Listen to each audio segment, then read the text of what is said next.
Le christianisme dont elle parle, qu'est-ce qu'il nous l'a apporté? Elle vient de parler des enfants sorciers. En 2017, 30 000 enfants ont été balancés dans la rue dans la seule ville de Kinshasa. 30 000 enfants, Boris. On développe un continent avec des enfants. Pourquoi ces enfants ont été balancés dans la rue? Parce que des pasteurs ont convaincu à des parents débiles que leurs enfants étaient des enfants sorciers. Et ces enfants ont été jetés dans la rue. Regarde un peu le christianisme des pasteurs. On ne peut pas développer. Il y a des pays où tu trouves 7000 églises. Il y a des pays où tu trouves 20 000 églises. Dans la seule RDC, par exemple, il y a plus d'églises qu'il n'y a... Il y a plus d'églises dans ce pays qu'il n'y a d'églises dans toute l'Union européenne. Tu prends toute l'Europe, il y a moins d'églises que le seul pays. Et si tu prends toute l'Afrique centrale, c'est n'importe quoi. Les mosquées, c'est la même chose.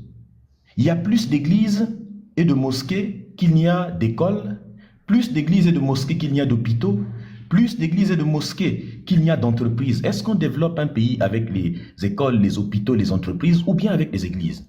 Il y a plus de pasteurs il y a plus de pasteurs et d'imams qu'il n'y a de médecins, qu'il n'y a comment on appelle ça? Qu'il n'y a d'entrepreneurs, qu'il n'y a de diplômés, de scientifiques, qu'il y a de professeurs.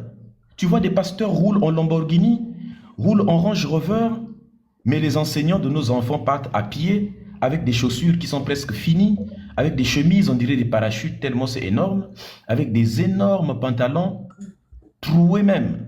Tu vois le professeur qui donne la connaissance à ton enfant pour qu'il puisse apporter quelque chose dans la société demain, il ressemble à un vagabond. Donc ce n'est pas comme ça qu'on développe le continent. Maintenant, pour rentrer sur le cas du christianisme en lui-même, ça fait des années. Et à chaque fois que j'ouvre des lives sur mon autre compte, je mets toujours, que ce soit hier, avant-hier et tout ça, tous les jours, je mets toujours celui qui arrive à me battre sur la question du christianisme, je lui envoie 5 000 €.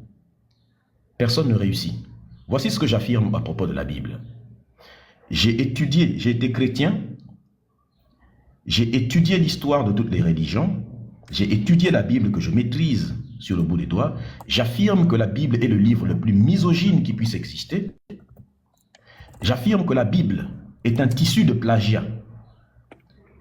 Je mets au défi quiconque, la Bible n'est qu'un simple plagiat. J'affirme que Jésus est un personnage mythologique, il n'a jamais existé. Il n'existe aucune preuve de son existence. D'ailleurs, hier, j'ai fait un débat avec un pasteur à propos de ça.